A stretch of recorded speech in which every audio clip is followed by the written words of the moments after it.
À 15h29, on va faire un petit peu de tourisme entre patrimoine religieux, découvertes culturelles, art sacré, architecture et spiritualité autochtone. On reçoit Michel Couturier. Bonjour Michel. Bonjour. En quoi cette offre est vraiment impressionnante pour des gens qui nous écoutent? En fait, c'est varié, là. Très varié. C'est le premier circuit de tourisme religieux au Québec, structuré. Donc, on a la chance d'avoir ça à Montérégie. En fait, le circuit a commencé en 2016. Et là, c'est un mélange en même temps, pour les gens intéressés au patrimoine, entre l'histoire de Nouvelle-France, par exemple, et également la culture autochtone. Donc, c'est un privilège qu'on a d'avoir cette offre-là qu'on peut offrir aux promoteurs ou de groupes ou également aux visiteurs intéressés par ce facteur-là. Et pourquoi avoir choisi les rives du Saint-Laurent pour présenter ça? Parce que les rives du Saint-Laurent, dans le fond, c'est un peu l'autoroute de la fondation de la Nouvelle-France à l'époque. Et également, pour les Autochtones, c'est une voie de commerce. Donc, ça nous a permis d'identifier 7 sites qui ont du patrimoine quand même classé et également qui ont un musée dans la majorité des cas. Alors donc, ça nous permet, là, cette offre-là, de structurer un produit avec un nom qui s'appelle les Sanctuaires du fleuve. Bon, les gens du Bas-Saint-Laurent ou la Gaspésie vont nous dire ça aurait pu être eux qui ont trouvé oui. ce truc-là, mais c'est nous les premiers. Alors, marque déposée. On va donner maintenant le site web Les Sanctuaires du fleuve pour réserver des billets. Alors, vous allez faire un tour sur sanctuaire avec un S du fleuve.com si jamais vous avez envie de réserver. Mais fais-nous rêver, amène-nous au site numéro 1. Alors, le site numéro 1, on va partir de Varennes. Alors, donc, à Varennes, c'est le sanctuaire Sainte-Marguerite-Diouville. C'est en fait une église qui date de 1884. En même temps, elle a été construite en même temps que la co-cathédrale à Longueuil. Donc, en 3 ans, deux églises, une basilique puis une cathédrale. Puis en même temps, ça permet aussi d'avoir l'histoire de Sainte-Marguerite-Diouville, donc à Varennes, la fondatrice, qui était une femme d'affaires mariée à quelques reprises et qui est quand même devenue religieuse sur le tard avec des vocations qui étaient les Sœurs de la Charité. C'est leur vrai nom, les Sœurs Grises, à ce moment-là. Donc là, on retrace l'histoire de Sainte-Marguerite-Diouville.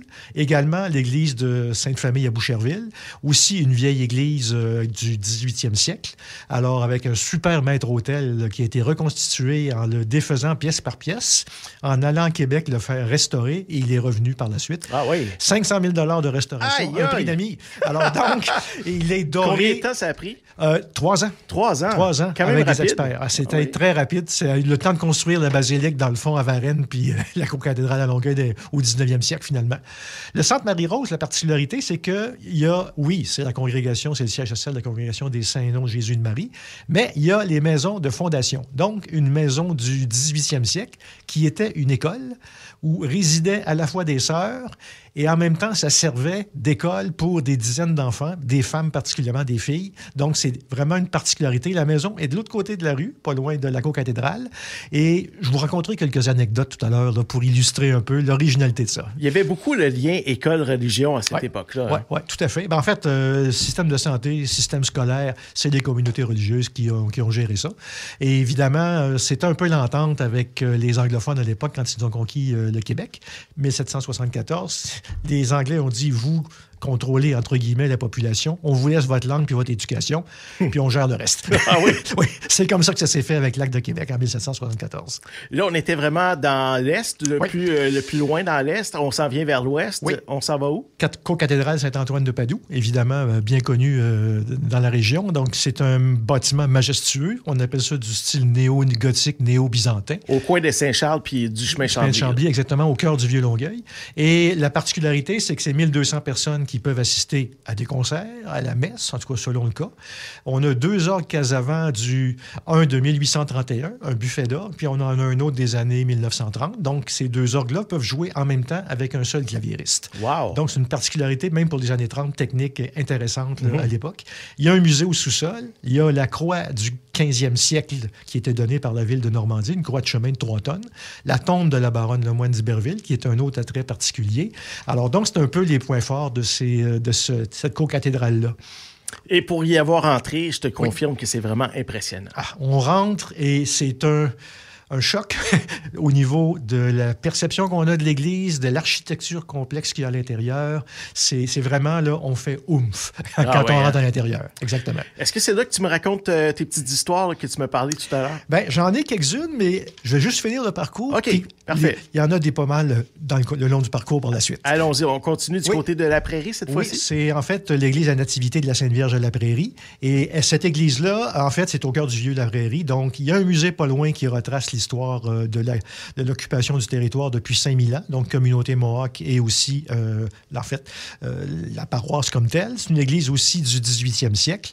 Il y a la particularité d'avoir un charnier où les gens, durant l'hiver, reposaient puisque les enterrements ne se faisaient qu'au printemps.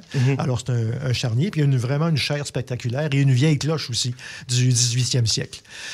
Un petit peu plus loin, nous avons la communauté de Kanawake. Alors, donc, ça, c'est vraiment un attrait pour notre circuit. Il y a la vieille église Saint-François-Xavier du 17e siècle qui est là, donc encore plus vieille.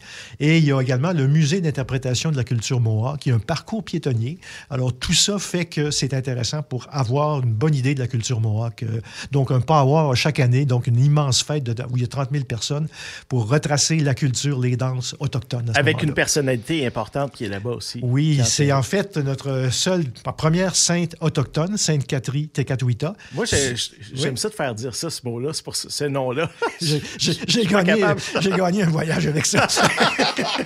Je fais exprès pour te le faire dire à chaque fois. Oui, puis elle, la particularité, c'est qu'elle est morte à 24 ans, mais elle avait eu la petite vérole. Donc, avec ça, en fait, elle avait un beau visage à ce moment-là, lors de son décès. Elle est morte à 24 ans. Et elle s'est transfigurée en 15 minutes. Son visage est devenu lisse. Hein? Oui. Et alors donc, les gens ont dit « Oh, c'est particulier ». Puis quelques miracles par la suite, jusqu'à que Rome a décidé, au début des années 2000, de la canoniser. OK, c'est pour ça. C'est une belle particularité qui existe là, finalement. Et on s'en va à Châteauguay. Oui, Manoir Diouville. Alors, Manoir Diouville, c'était les sœurs, toujours les mêmes sœurs grises, sœurs de la Charité, qui ont fondé le Manoir Diouville. À l'époque, c'était le 18e siècle. C'était 17e siècle, plutôt, c'était la seigneurie, à ce moment-là, de Lemoine. Évidemment, toujours notre bon Charles Lemoine, qui avait une immense seigneurie qui allait de Longueuil jusqu'à Saint-Jean, regroupant aussi Châteauguay.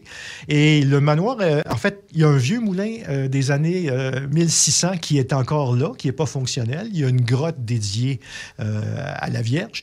Et il y a un parcours, il y a un parc naturel à côté, qui est le parc, en fait, de l'île Saint-Bernard.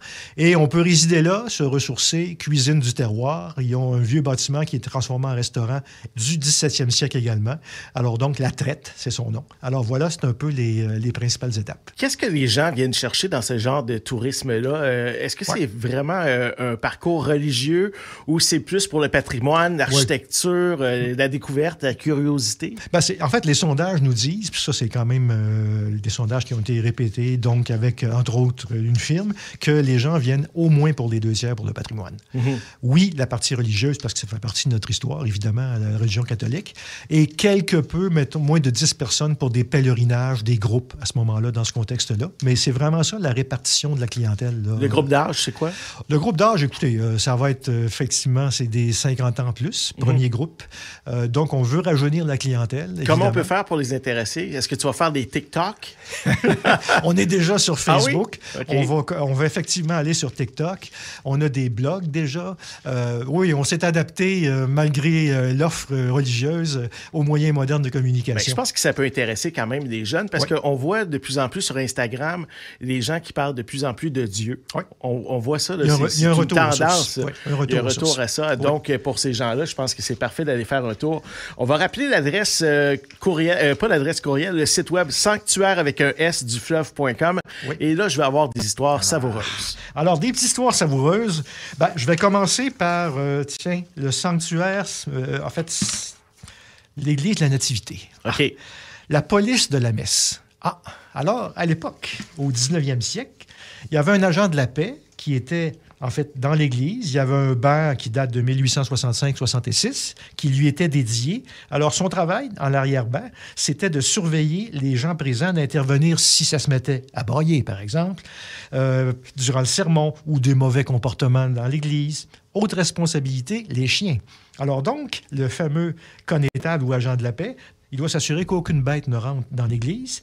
Et parce que c'est un malheur si un chien rentre dans l'église durant la messe à l'époque, la croyance. Alors, c'est ça son travail. Puis là, on a eu des expressions qui ont commencé à découler de ça, comme un temps de chien, c'est vraiment chien.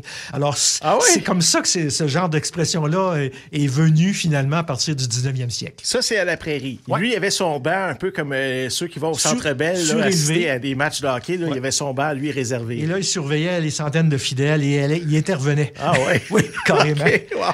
Et j'en ai une autre quand même qui est intéressante. À la cocathédrale, Mère Marie-Rose, évidemment, repose là.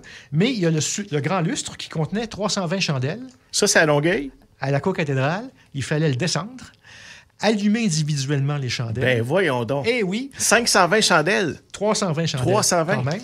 Et là, la cire coulait sur le plancher. Je pense pas que les pompiers, dans ce temps-là, passaient faire des inspections. Non, pas vraiment. Là, c'était plutôt prêt à voir une église brûlée, parfois, que d'autres choses. Et là, ils ont découvert la grosse technologie. On met du papier journal.